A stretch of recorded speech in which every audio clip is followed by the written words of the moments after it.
Alright, welcome back. As you can see, I've got my cylinder head back from the machine shop now. I've already gone ahead and installed 3 of the injectors, and I've already changed out the O-rings on the top here, but I saved this right here. I was going to show you how I did that. Notice I still have my rubber tubing on here. Basically, I got just a small miniature screwdriver, and very carefully, if you can see, I very carefully just lift it up, being careful not to scratch the underneath of it, and just lift it up just enough to get it up over the lip here, and then pop it off. You can throw that away, and then you can take this split ring, split it, and take it off. You throw that in the trash too. Check and make sure that that surface area is clean. Then get the rest of the parts out of your kit. You set your spring to the side, and then we take the split ring and we just pop that around it, and it snaps over the top. And then we take our other ring and do the same thing. We just spread it around over the top. And now we're ready to go ahead and put the injector in the engine, or in the cylinder head. And let me zoom in here so you can see how these go in. As you can see, these 3 are already seated in the block, all 3 of these. But right here is the pin on here. This pin right here where my thumb is, that slides down into this groove. It holds it in place. So when you get ready to slide it in, and the way I do it is, I have a pair of needle nose pliers. Let me widen this out a little bit. I have a pair of needle nose pliers here, and what I do is I'll go ahead and take the rubber tubing off, and you'll go back and look at it and you feel it, and it's almost precisely the same diameter as the injector. And what we'll do is we set this in there and line it up with the alignment hole here, or using this injector, we line that pipe up there. And then what I do is I take the needle nose pliers, and right on either side of it I push straight down until I feel it bottom out, and you'll hear it snap in place. Okay, now I'm going to push the head back a little bit and see if you can see this. I'm going to tighten up.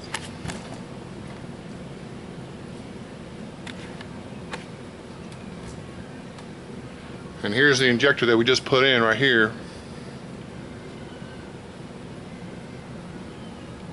And as you can see, the end of the injector is flush with the cylinder. So we know we've got that all the way in there. You'll feel it bottom out. You cannot put it in there any farther. It will only go that far. Now we have to go ahead and put the fuel rail on. Widen this back out a little bit. So we have our fuel rail, and the fuel rail goes in like this. Okay. Now on these blue O-rings here, you can put some lubrication on there, okay, but not on the Teflon. Not on the Teflon seal that goes inside of here. Do not lubricate that at all. It's to go in dry. It's Teflon, it'll slide in, and like I said, you'll feel it when it bottoms out.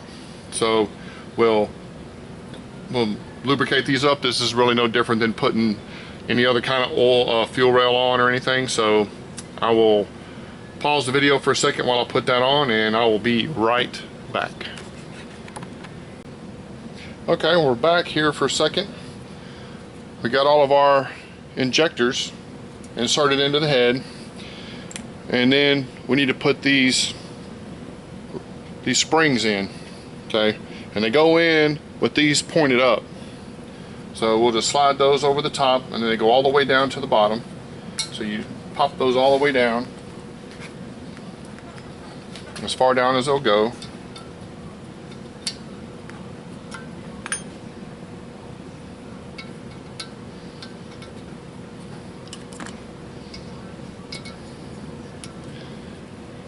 So now we've got our springs in there, and that's what actually holds the injector in place once we put our fuel rail on.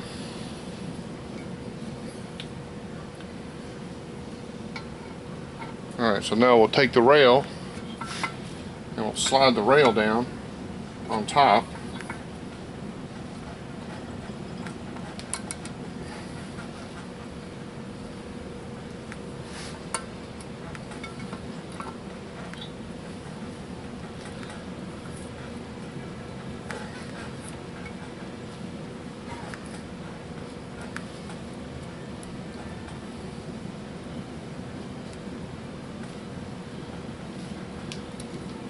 Alright, so now we got those in. We'll take our retaining bolts. We'll put those in.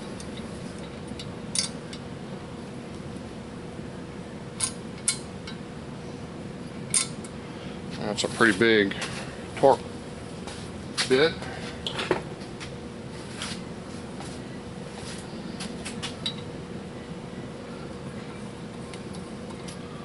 Alright, and that is a T45 that holds these on.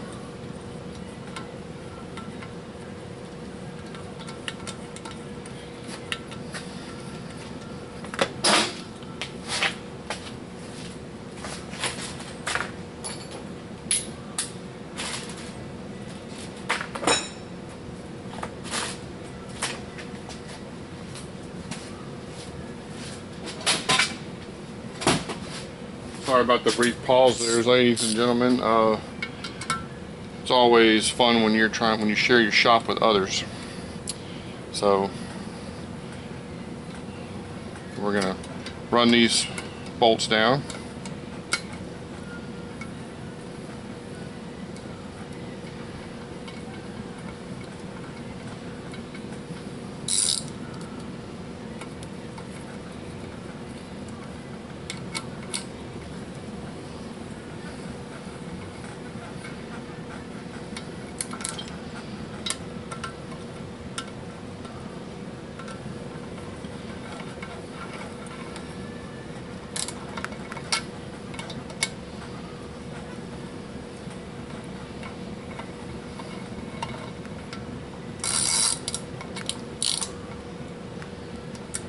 Okay.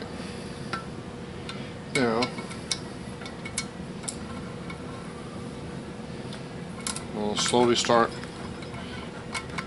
working those down. You'll see it start. Of course, my socket just barely fits down in there. Trying to do that evenly. As we get closer, you'll see the fuel rail start to push on the on those springs as we get it farther down, closer to being all the way tight. It actually pushes on those springs and holds the injectors in. So now you just have to wiggle it a little bit to get the socket out. And thought it would be a better idea to go ahead and put these injectors and everything in on the bench rather than try to do it while the vehicle's in the car, or the head's in the car, as it's up underneath the head and you wouldn't be able to see it real easy. So got that all in. Just be careful because this does hang down below the head, so don't let this thing fall over or you could break this part of your fuel rail and that would be a bad deal. So at this point right here, we're ready to go ahead and start getting this thing ready to actually put onto the car. I'm gonna wait and install all the cams and the lifters and the followers and all that till the head is actually in the car, so I have better access to the head bolts. It's very important to get the head bolts torqued correctly. I have a brand new set of head bolts here. It is imperative that you use brand new head bolts. You cannot reuse the old ones. So we're gonna get everything set up, get ready for the next shot of actually putting the head back on this thing, and we will be right back. Okay, we're back. We got all of the engine mating surfaces cleaned where the head gasket sits, and we cleaned all the carbon off the top of the pistons. So now we're ready to go ahead and set the valve or the head gasket on. And the head gasket on these is a four layer metal gasket with, you can see the black sealant that goes around the cylinders on the top and the bottom, and you've got your two locating pins here and here. So we'll just set this on right there. There. Now we're ready to go ahead and set the cylinder head in place.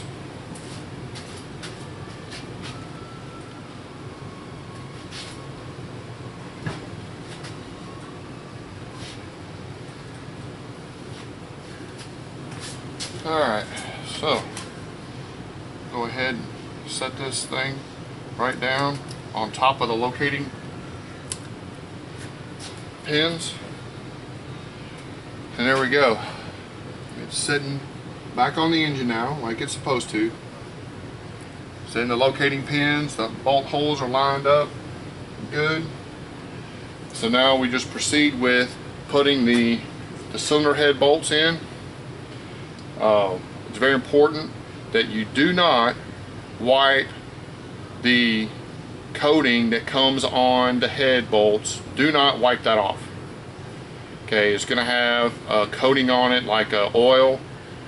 Do not wipe that off. You will reuse the original head bolt washers, so keep those, but you will not reuse the head bolts themselves. And when you put them in, don't just drop them into place. You want to set them in and then finger tighten them. So that's what we're going to do now.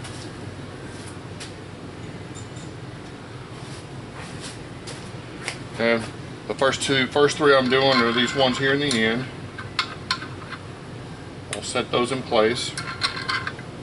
And then this one over here on the back side, put that in place. And then all the rest of them are the same. There's 10 of them. And we will set those in,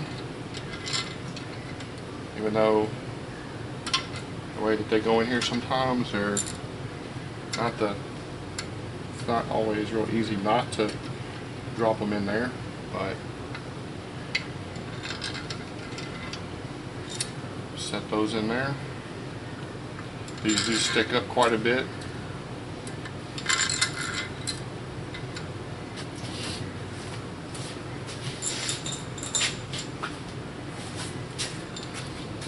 Once we set these in,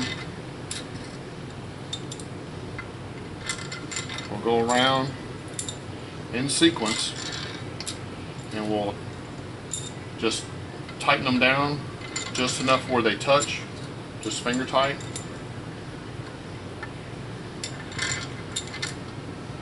And then we'll come back and we'll start our torque process. So let me go ahead and run these down and I'll be right back. Okay, so we're back and we've got all the bolts tightened down, just finger tight. And so now we're going to go around in sequence and tighten up to the first step, which is 22 foot-pounds. So I've got this gauge here that I bought because I'm questioning my torque wrench. So I bought this one. I've got a 3/8 and a 1/2 inch. And I set this to 22 foot-pounds and it'll start to beep when I get close, and it'll be a solid tone once I reach my value. So start on this one, and as we start to tighten it, you'll hear it start beeping. Alright. Alright, now the third one is here.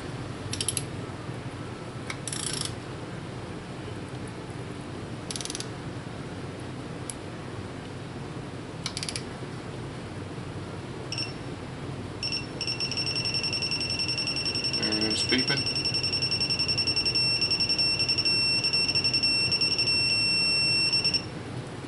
And alright.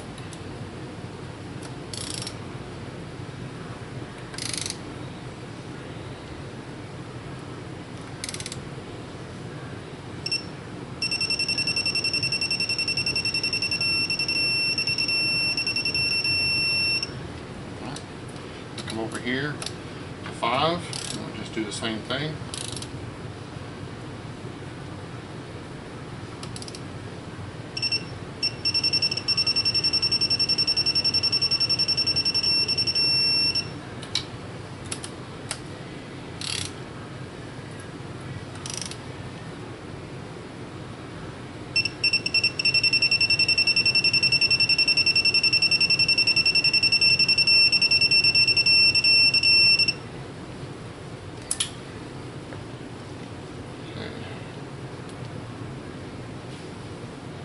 And that was 6. I'm going to come over here to 7.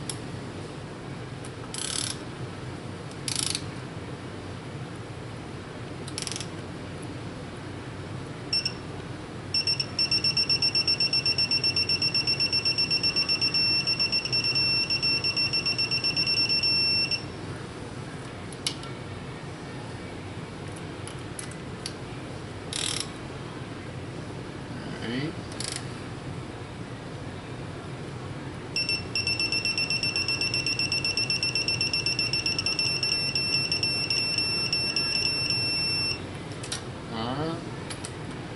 Oh no, that's 8, it's 9.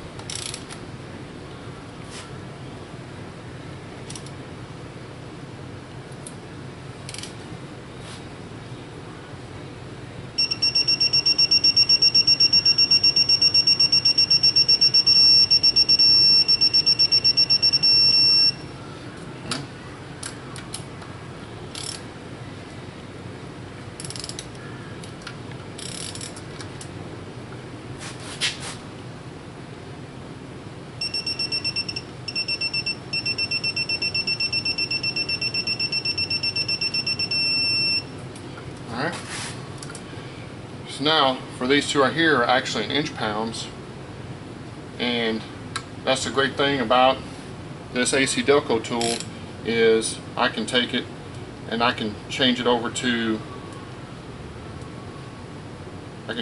foot pounds or inch pounds or newton meters. So for inch pound, for those two bolts, it's 132 inch pounds, so I can set that up for 132 inch pounds, and I can use whatever wrench I want. I don't have to use a torque wrench. I have a clicker, but it's pretty old, and I was beginning to doubt how accurate it is. Alright, so now we got that set, and we'll bring that down.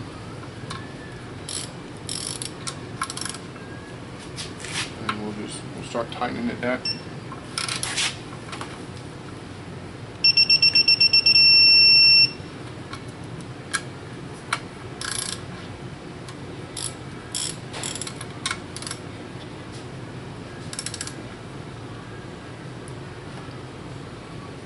And take it. There we go, 132. And then the back one is back to foot pounds, back to 22 foot pounds. So we'll turn around and we'll set this back to 22 foot pounds. Then from here on out, we're going to have to use our torque angle gauge. Alright.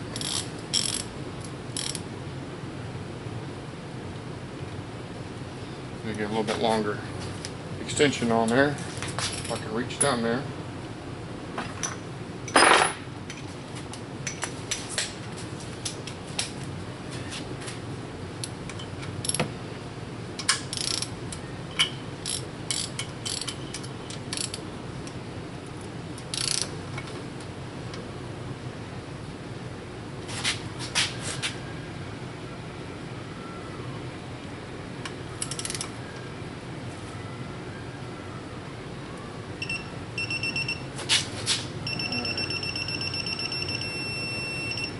Alright, 22 foot-pounds.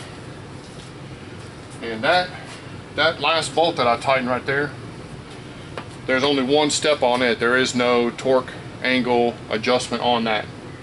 So I'm going to get my torque angle gauge set up, and then we'll be ready to start the series of doing the torque angle, tightening down, finish tightening down this cylinder head and get this sucker back together.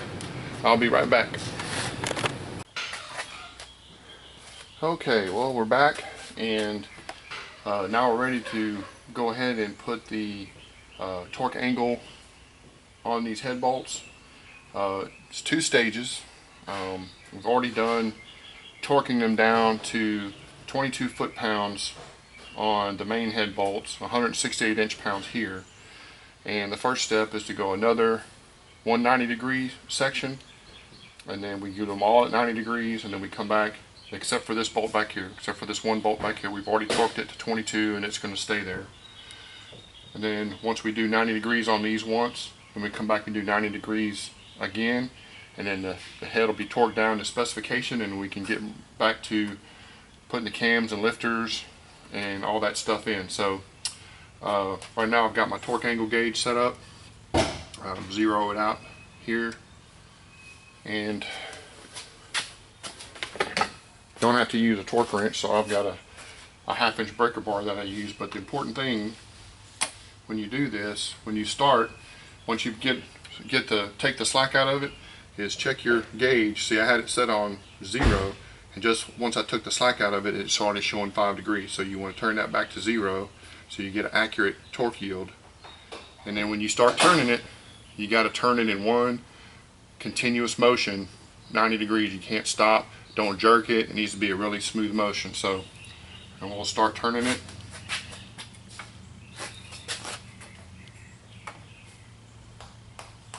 Alright, and we'll do the same thing for all the other bolts. I'm not going to sit here and bore you for you watching me do torque angle on these all again. So, but just do the same thing as you work your way around. Adjust your holding bar here up against the head, and just continue around, and then make sure you do 2 passes at 90 degrees. And we'll be right back once we get done. Okay, now we got our head down to the final torque value, and we're ready to go ahead and put the lifters and the followers and the camshafts in. Since this head was machined, what I'm going to do is I'm going to, and everything's all nice and clean and dry, I'm going to go ahead and put some assembly lube in there. And this is the assembly lube that I got right here. It's Permatex Ultra Slick, which was what was recommended by my machine shop. And I've already got everything cleaned off, so what I'm going to do is I'm going to put a little bit of assembly lube on the lifter, because I don't want it to run dry, and just slide it down in its bore.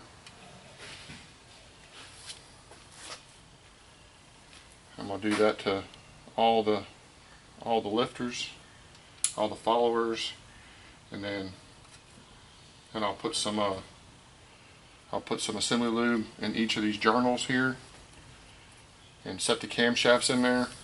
And when I get ready to torque down the bearing caps, I'll be right back. But I don't think you need to watch me put assembly lube on everything and put it back together. But I will note that the rockers, this is what the rocker looks like. If you'll look real close, you'll notice there's a spring right there in the bottom. Well, that snaps over the ball on top of the lifter. So you'll just snap that on there, and then this part sits on the valve end. So, and then the camshaft rolls on this. So it's actually a roller, what they call a roller cam. So I'll be right back once I get all this assembly lubed up and ready to torque down. Alright, so we're back. I have all the rockers and the lifters in place. Now we're ready to install the exhaust and intake camshafts. So what I'm going to do is I'm going to take a little assembly lube, and I'm going to put it on each journal. It doesn't matter if you get a little sloppy with it, that's okay. But if you do get some assembly lube, you want to get something that's flowable, not the paste stuff. You want the flowable stuff like this. I got this at one of the chain auto parts stores. I think it was like $6.50 or something for this bottle. And as you can see, I did all the lifters and everything, and I still got quite a bit left. So, all right. So first we're gonna put the exhaust cam in, and to make it easier, whenever we get ready to time it, we're gonna go ahead and put it in with the exhaust marking sticking up, or close to up anyway, as close as we can get it. We'll set that in there, and then we'll go ahead and set the intake cam. We'll do the same thing. We'll put the intake markings up. I'll have to slide this in here. There. Alright, so now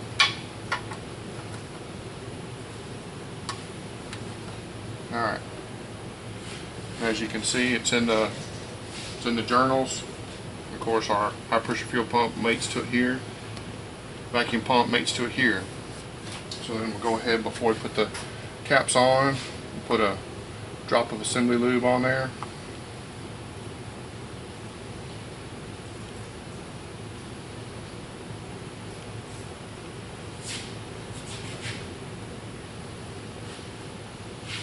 And then these bolts here are tightened to 84 inch-pounds. So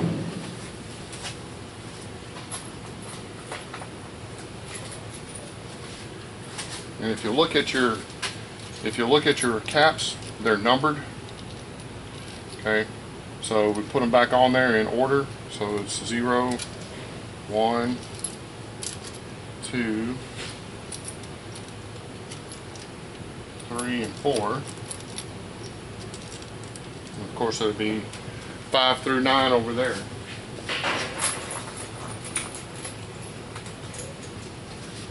And the way mine were oriented when I took them apart, the numbers go down 0, 1, 2, 3, 4, and you can read them from this end of the engine. So go in here with 5, 6, 7, 8, and 9. Alright, then all we got to do is tighten these down to 84 inch-pounds. So we'll spin those on there, finger tight, and then we'll come back and we'll torque them down, and then we'll be ready to go ahead and put the locking plate on the camshafts, and we'll move on from there. Once we get all this done, we'll be right back once we get everything torqued down.